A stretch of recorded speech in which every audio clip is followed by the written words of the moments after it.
नमस्कार, NaukiNews.com में आपका स्वागत है। और ये जो कम्युनल माइंडसेट है, जो सांप्रदायिक सोच है, सांप्रदायिक तरीके से सोचने की सोच है, जो कट्टरपन है, वो किस तरह से लोगों के जान ले रहा है, किस तरह लोगों की ज़िंदगियाँ मुश्किल कर रहा है, उसके बारे में आज थोड़ा सा मैं आपको समझाना चाहता हूँ। मैं आपको बताना चाहता हूँ कि भारत की किस तरह से थुक्का फजीहत हो रही है। इन सब चीज़ों के कारण मैं आपको ये भी बताना चाहता हूँ कि हमें अब रुक जाना चाहिए। मैं आपको ये भी बताना चाहता हूँ कि बाकी देशों में भी इस तरह की बीमारी पहुंच गई है या पहले से मौजूद है, और ये बीमारी इंसानियत के लिए सबसे बड़ा कलंक है। इस बीमारी को आप ही दूर कर सकते हैं और उसका तरीका भी मैं आपको बताऊंगा। कहीं मत जाइए, चैनल को सब्सक्राइब कर लीजिए। बातचीत आगे बढ़ाते हैं।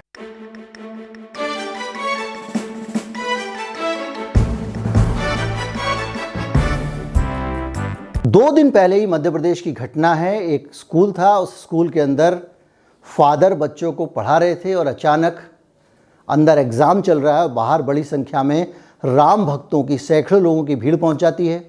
उस सैकड़ों लोगों की भीड़ ने जाकर पत्थर फेंकने शुरू कर दिया और तोड़फोड़ मचानी शुरू कर दी। अंदर बच्चे हैं, टीचर हैं, किसी तरह से उन बच्चे और टीचर्स को बचा के बाहर निकाला गया।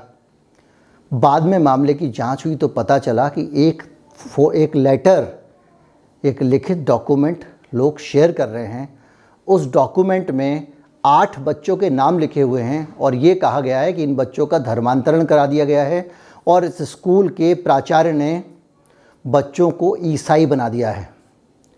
इस झगड़े में और इस हमले में जो नुकसान हुआ सो हुआ। जब जांच की गई तो पता चला कि ये जो चिट्ठी है, इस चिट्ठी में लिखी हुई सारी जानकारियां गलत हैं, क्योंकि उस नाम के बच्चे उस स्कूल में पढ़ते ही नहीं हैं। पहली चीज़, जिस तारीख का जिक्र किया गया उस तारीख में रविवार होता है और उस दिन स्कूल नहीं खुलता है। उसके बावजूद स्कूल के ऊपर हमला किया गया। यानी जब जैसे जैसे चुनाव आएंगे, आपके आसपास एक सांप्रदायिक वातावरण बनाने की कोशिश की जाएगी।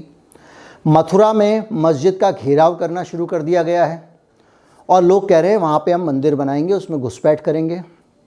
एक और घटना है, धर्मांतरण शुरू हो गया है, रिवर्स धर्मांतरण, शुद्धिकरण, कुछ भी नाम दो लोग दे रहे हैं। पाकिस्तान के पंजाब प्रांत में एक फैक्ट्री के बाहर आके कुछ लोग ऊट पटांग पोस्टर चिपका के चले गए। जैसे यहाँ पे भी कहीं पे भी पोस्टर लगा देते हैं, आपके घर के बाहर पोस्टर, दूसरे के घर के बाहर पोस्टर।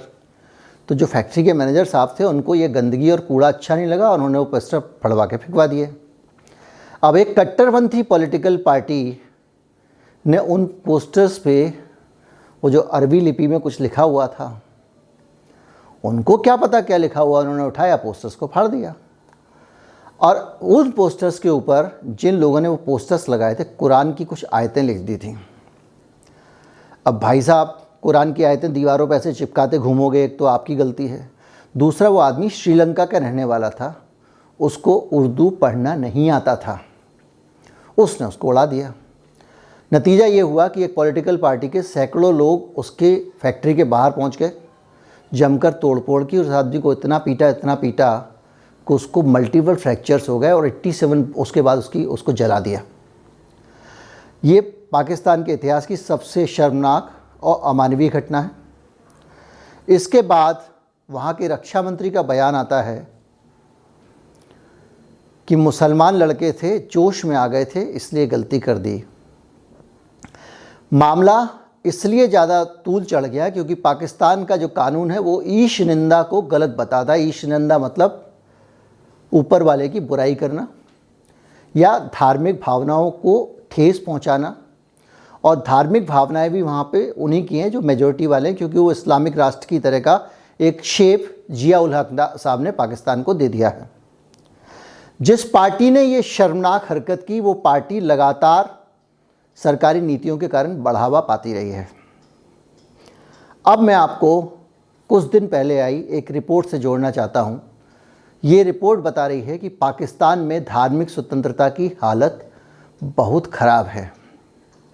और इस रिपोर्ट के आने के बाद पाकिस्तान में अपने पश्चिम की तरफ उंगली उठाई और कहा कि भाई साहब, इस रिपोर्ट में जो आपने रैंकिंग दी है, धार्मिक स्वतंत्रता की कमी की बात कही है, धार्मिक स्वतंत्रता नहीं है ये कहा है, तो आपने भारत को कैसे छोड़ दिया।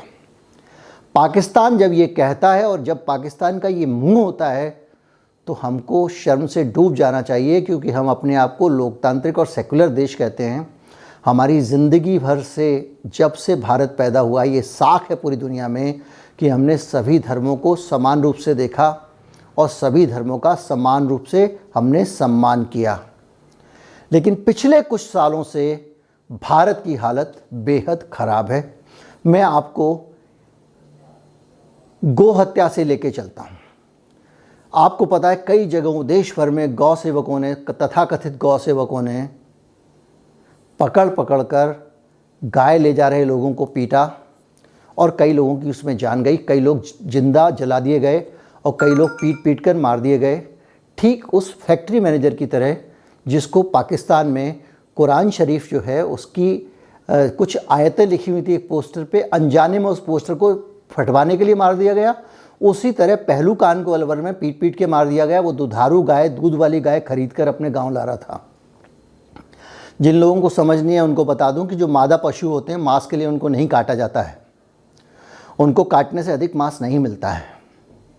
जो भी है वो दुधारू गाय लेके जा रहा था, उसके पास प्रॉपर डॉक्यूमेंट थे, सब कुछ था, उसके बावजूद उस आदमी को पीट पीट के मार दिया। उसका नाम था पहलू खान।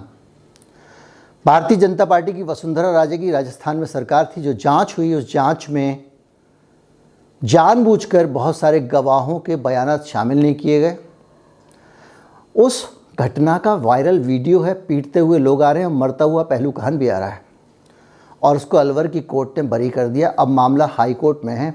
कुछ लोग मामला राजस्थान की हाई कोर्ट में लेके गए हैं और वहाँ ये बताया गया है कि जानबूझकर केस को कमज़ोर किया गया, जिसके कारण 6 के 6 अपराधी छूट गए। कट टू आपको और दूसरे मामले बताऊं। दिल्ली में कई चर्च जला दिए गए, कई चर्च तोड़ दिए गए और एक चर्च के बाहर आधी रात को जाकर कुछ लोग लिख कर आ गए मंदिर यहीं बनेगा, और क्रूस के अंदर ओम का निशान बना के चले आए। ये भी हमने अखबारों में पढ़ा है।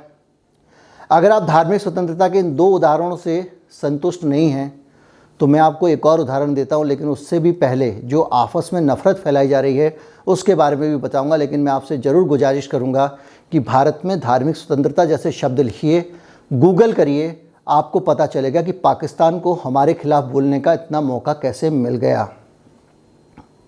याद कीजिए, भारत में जब कोरोना आया था तो हमने क्या किया। दिल्ली का निज़ामुद्दीन इलाका, वहाँ पे एक इमारत है और इस इमारत में एक बड़े लंबे समय से वहाँ पर एक इज्तिमा होता है। इज्तिमा मतलब एक धार्मिक कार्यक्रम होता है जिसमें उपदेश होते हैं और वो बड़ा पवित्र इज्तिमा माना जाता है। उसमें पूरी दुनिया से मुसलमान आते हैं और उस जो व्याख्यान माला जिसको आप कहेंगे हिंदी में, उसमें शामिल होते हैं और चले जाते हैं। उसके लिए वो लोग आए हुए थे और अचानक इस बीच में कोरोना फैल गया। कोरोना फैल गया तो उन्होंने बाकायदा कहा कि भाई हमारे पास बहुत सारे विदेशी मेहमान हैं, आपने लॉकडाउन लगा दिया है तो आप एक काम कर दिए, हमारे मेहमानों को उनके घर भेजने के लिए बसें प्रोवाइड कर दीजिए। उन्होंने दिल्ली सरकार को, दिल्ली के केजरीवाल सरकार को चिट्ठी लिखी और उससे कहा कि आप जो है वो हमको बसों की सुविधा दे दीजिए ताकि हम इन लोगों को वापस भेज सकें, जो लोग हमारे पास यहाँ पे शामिल होने आए हैं, इनको एयरपोर्ट तक ले जा सकें या फ्लाइट में बिठा सकें। केजरीवाल की सरकार ने उनको बसें नहीं दी, वो एक इमारत के अंदर बंद रहे। 40 देशों के प्रतिनिधि उसमें आए थे और उन 40 लोगों को एक दूसरे से कोरोना का इन्फेक्शन होता रहा और वहाँ से बड़ी संख्या में कोरोना के मरीज़ उस इमारत के अंदर से निकले।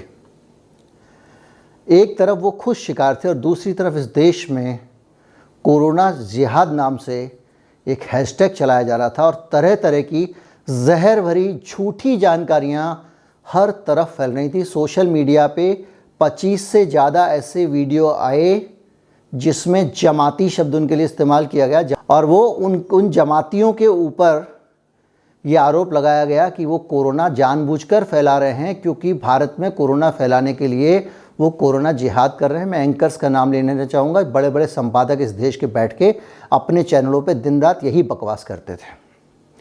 जो झूठा वीडियो वायरल हो जाए उस वीडियो को कभी भी जांच किए बगैर नेशनल मीडिया में चलाने का दुष्कर्म अगर मीडिया ने भारत के इतिहास में कभी किया है तो यही वो दौर है। सबसे पहला वीडियो जो उमा खुराना टीचर वाला सुधीर चौधरी ने लाइव इंडिया चैनल में चलाया था, उसके बाद से सिलसिला चल गया है। वेरीफाई करो ही मत, वीडियो चला दो, गाली देना शुरू कर दो, बाद में झूठा साबित होगा तो देखा जाएगा, प्रेस काउंसिल बोलेगी तो माफ़ी मांग लेंगे। थूक रहे हैं स्वास्थ्य कर्मियों के ऊपर, इस तरह की खबरें फैलाई गई और बाद में वो वीडियो सारे के सारे झूठे निकले, ये भी एक बवाल है। लेकिन इसके बीच में, इसके कारण बड़ी संख्या में जो फेक वीडियो शेयर किए गए, इसके कारण बहुत बड़े उत्पीड़न होने लग गए देश भर में मुसलमानों के, उनको निशाने पर ले लिया गया।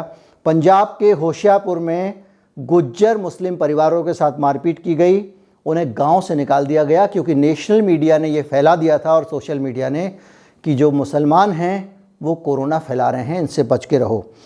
और यही स्थिति और दूसरी जगहों पर भी हुई है। गुड़गांव के धनकोट गांव में 4 अप्रैल को गांव की मस्जिद पे गोलियां चला दी गईं, इसलिए कि ये कोरोना फैला रहे हैं, इस तरह की नफरत फैलाई गई। 5 अप्रैल को दिल्ली के बवाना इलाके में एक मुस्लिम युवक को बुरी तरह पीटा गया क्योंकि संदेश था कि इसको कोरोना हुआ है, मतलब किसी आदमी को कोरोना निकला है तो उसको भी पीट दो, संदेह में पीट दिया जबकि हुआ नहीं था, और कहा गया कि जानबूझ के कोरोना फैला रहा है। बाद में उसको बचा लिया गया, किसी तरह से बच गया।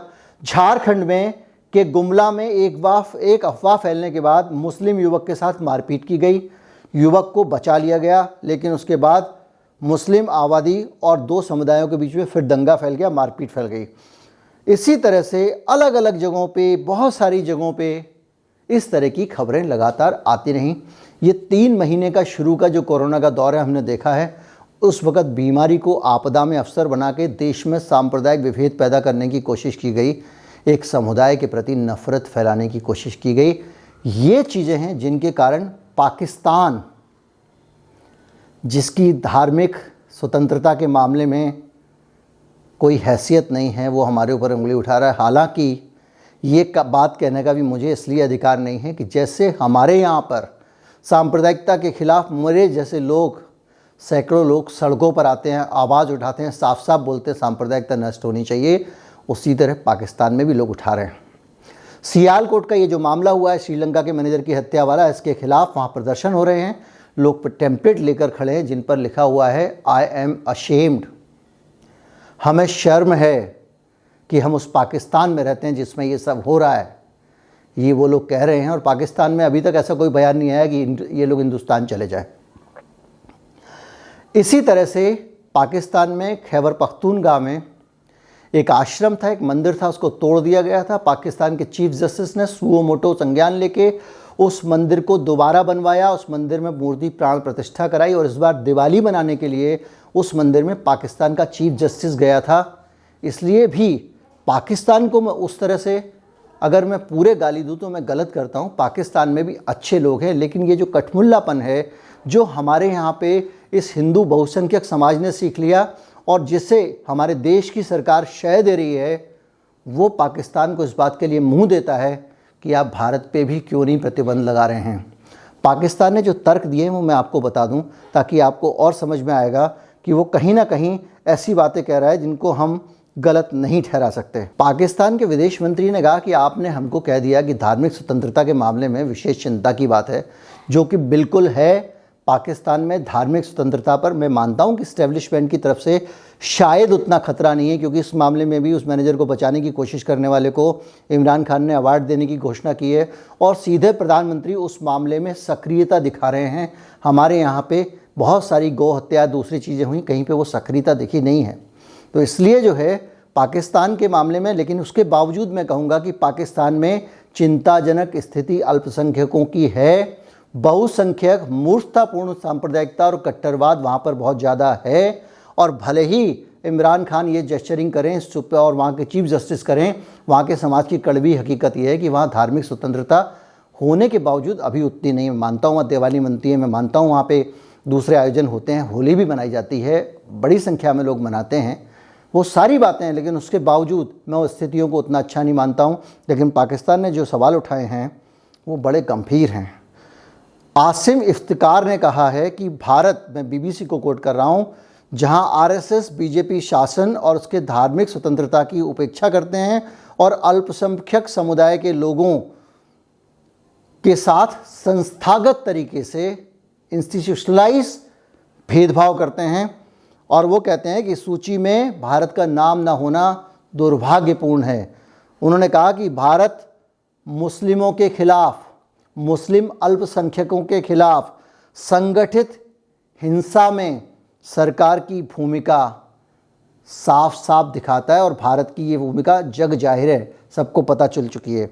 उन्होंने कहा कि भारत में ये बात छिपी नहीं है कि गौरक्षक भारतीय मुसलमानों पर हमले करते हैं, वही बात जो मैंने अभी आपको बताई थी पहलू कहन वाली, और उनकी मॉब लिंचिंग होती है, अपराधियों को पूरी छीट दी जाती है। याद कीजिए जो इखलाक वाला मामला था, जिन लोगों ने इखलाक की हत्या की थी दादरी में, उसके घर में बीफ के शक में उन लोगों की शव यात्रा तिरंगे उड़ाकर निकाली गई थी, और उनमें से ज़्यादातर लोग जो शामिल थे उनको एनटीपीसी में नौकरी दे दी गई है।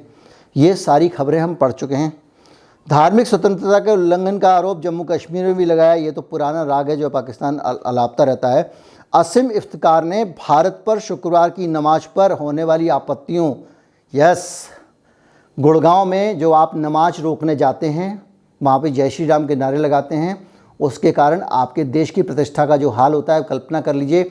पाकिस्तान अमेरिका से कह रहा है कि वहाँ धार्मिक स्वतंत्रता नहीं है, और हरियाणा की सरकार ने 8 जगहों पे नमाज बंद करा दी, उसी गुड़गांव में, इन्हीं हुड़दंगियों के कारण। ये एक तथ्य है, और इस तथ्य को अब पाकिस्तान दोहरा रहा है। आपको हो सकता है लगे, आप कहें कि देखिए मैं पाकिस्तान के सुर में सुर मिला रहा हूँ। मैं सुर में सुर नहीं मिला रहा हूँ, मैं कह रहा हूँ अपना घर ठीक रखो ताकि कोई आदमी हम पर उंगली ना उठा सके। अपनी हकीकत और आईना ज़रूर देखना चाहिए। हम इस हालत में पहुँच गए हैं कि ये सब बातें पाकिस्तान हमारे बारे में कह पा रहा है। ये वो पाकिस्तान है जिसके बारे में पूरी दुनिया में मशहूर है, जो धार्मिक कट्टरपंथ का केंद्र माना जाता है। ये वो पाकिस्तान है जो सेकुलर धर्मनिरपेक्ष राज्य था और धीरे धीरे करके वो मुस्लिम शरिया से चलने वाला राज्य हो चुका है। आसिम इफ्तिकार ने कहा कि असहिष्णुता, भेदभाव, विदेशियों से घृणा और इस्लामोफोबिया की बढ़ती प्रवृत्ति से निपटने के लिए सहयोग और समझ के साथ वैश्विक प्रयासों की ज़रूरत है। पाकिस्तान पूरी दुनिया के लोगों को यूनाइट कर रहा है। वो पाकिस्तान जिसका नाम लिस्ट में आया और जिसको ये कहा गया है कि आप जो है आपके यहाँ पे धार्मिक स्वतंत्रता की स्थिति चिंताजनक है, वो पाकिस्तान भारत पे उंगली उठा रहा है। तो किस मुंह से उठा रहा है देख लीजिए। और जितने वो उदाहरण दे रहा है, वो उदाहरण वो हैं जो हमने बाद में अपने स्वभाव में जो परिवर्तन लाया अपने समाज में, उसके उदाहरण दे रहा है। यानी हमने अपने पाँव पे खुद कुल्हाड़ी मारी है, और इन सब चीज़ों को हल्के में मत लीजिए। अगर वो अपने इस कैंपेन में कामयाब हो गया तो भारत को किस तरह के परिणाम देखने पड़ेंगे उसकी भी कल्पना कीजिए। बहुत नुकसान होगा हमारा। हालांकि कोई कुछ हमारा बिगाड़ लेगा ऐसा नहीं है, लेकिन फिर भी बहुत सारे सैंक्शन और दूसरी चीज़ें लग सकती हैं। अच्छा, इस मामले एक अमेरिकन कमीशन भी है जो धार्मिक स्वतंत्रता पे काम करता है। उसने भी कहा था कि भारत को इस लिस्ट में रखना चाहिए, लेकिन इसके पीछे एक डिप्लोमेटिक रीजन माना जा रहा है, और ये कहा जा रहा है कि भारत की अब ज़रूरत अमेरिका को ज़्यादा है। अमेरिका का काम पाकिस्तान से निकल चुका है। जब तक उसको वहाँ अफ़गानिस्तान में खेल करना था, पाकिस्तान का ISI उसका एक हथकंडे का हथियार था। अब उसको उसकी ज़रूरत नहीं है, इसलिए बहुत समझदारी भरे तरीके से पाकिस्तान, अब उसकी ज़रूरत नहीं है उसको पाकिस्तान की अमेरिका को, तो अब क्या कर रहा है वो? अब भारत से दोस्ती बढ़ा रहा है अमेरिका। उसको भारत के बहुत सारे हवाई अड्डों का इस्तेमाल भी करना है, उसको भारत के साथ दोस्ती भी रखनी है, और व्यापारिक दृष्टि से भी भारत का इस्तेमाल करना है। और अमेरिका और यूरोप को भारत की ज़मीन दिखाई दे रही है, जिस ज़मीन पर वो सोलर एनर्जी पैदा करके अपने देश के लिए ख़रीदना चाहता है। इसलिए अब उसकी नज़र भारत के ऊपर है, भारत के साथ रिश्तों के ऊपर है, और डिप्लोमेटिक कारण भी इसके पीछे बताए जा रहे हैं। लेकिन मेरा मानना ये है, पाकिस्तान क्या कहता है छोड़ दीजिए, अमेरिका क्या कहता है छोड़ दीजिए, मैं क्या कहता हूँ छोड़ दीजिए, आप क्या कहते हैं छोड़ दीजिए। एक छोटी सी बात समझ लो यार, अपना मुल्क है, इसमें जितना आग लगाओगे उतना तपिश तुम तक पहुँचेगी। भारत में जितना ज़्यादा नमाज मत पढ़ो, ये मत करो, चर्च में आग लगा देंगे, ये सब करोगे तो आखिर में आपको भुगतना पड़ेगा, और वो परिणाम कोई और नहीं भुगतेगा, हमारे अपने समाज में हमारे बच्चे भुगतेंगे। हम अपने बच्चों को एक जलता हुआ भारत दे के जीना जा रहे हैं, और कम से कम कि जो मुट्ठी भर, मैं कहूँगा चुटकी भर लोग हैं जो एक ख़ास विचारधारा से प्रेरित हैं, उस विचारधारा के अंदर भी ज़्यादातर लोग इन लोगों से असहमत हैं। खुद प्रधानमंत्री गोरक्षकों के खिलाफ बयान दे चुके हैं। तो जो भी है, इस तरह के लोगों से मुल्क को बचाना है। जो लोग मुस्लिम हैं उनको भरोसा रखना चाहिए कि इस हिंदुस्तान में मेजॉरिटी में लोग हैं जो इस देश में अमन देखना चाहते हैं। और मैंने आपको वीडियो के शुरू में कहा था कि मैं बताऊंगा आप उसके लिए क्या कर सकते हैं।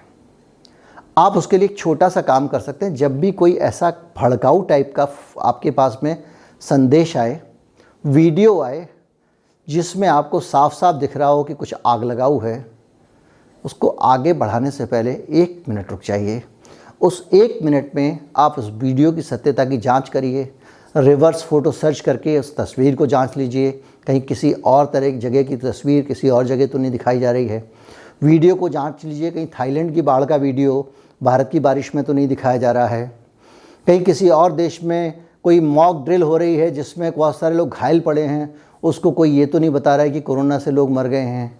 तो ये सब जो चीज़ें हैं, मेडिकल मिस इन्फॉर्मेशन हो या कैसी भी मिस इन्फॉर्मेशन हो, उसकी 1 मिनट लगा के जांच करिए, उसके बाद फॉरवर्ड कर दीजिए। ये नहीं कि वीडियो ने आपको तुरंत उत्तेजित किया और आपने तुरंत उसको फॉरवर्ड कर दिया। अब तो वीडियो में लोग लिखने भी लगे जल्दी जल्दी फॉरवर्ड करो ताकि आपकी बुद्धि ना चेंज जाए। ये आप कर सकते हैं। कुल मिला के मैंने आपको ये बताने की कोशिश की है कि हम किधर जा रहे हैं और हमारे यहाँ की स्थिति क्या है। उम्मीद करता हूँ वीडियो थोड़ा सा आपके दिमाग को खोलने में कामयाब हुआ होगा, थोड़ी बेहतर अंडरस्टैंडिंग हमारे समाज की आपके अंदर पैदा की होगी। इस नफ़रत के कारण क्या नुकसान होते हैं ये बताने वाला भी मैंने एक वीडियो बनाया है, अपने पाँव पे कुल्हाड़ी ना मार रहे हिंदू लोग, ये उसमें मैंने लिखा है। उस वीडियो का मैं लिंक लगा रहा हूँ, उसको ज़रूर देखें। बहुत सारे लाखों लोग उसको देख चुके हैं। उम्मीद करता हूँ ये वीडियो भी आपको अच्छा लगेगा। नमस्कार, जय हिंद।